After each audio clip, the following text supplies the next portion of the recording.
recipe using our bourbon barrel aged LifeBoost coffee beans for the perfect porter.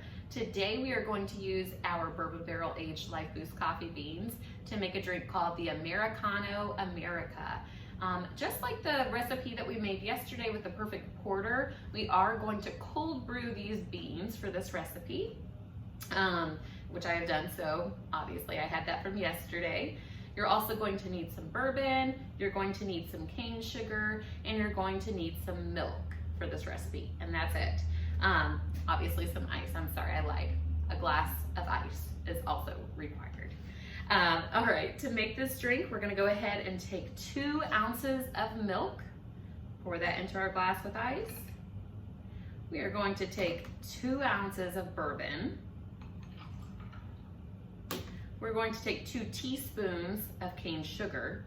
Now I'm gonna mix this up really well because I know it's gonna take a while for the cane sugar to dissolve in our drink since it's not a hot drink, which does leave me to tell you that you can make this drink hot as well. The only difference is don't put it in a glass with ice. Serve it hot with freshly brewed bourbon barrel aged coffee. The measurements will still be the same. If you do it with the freshly roasted, you might need a little bit more of the coffee just to give it that flavoring. We're only gonna use 2 ounces of the cold brew.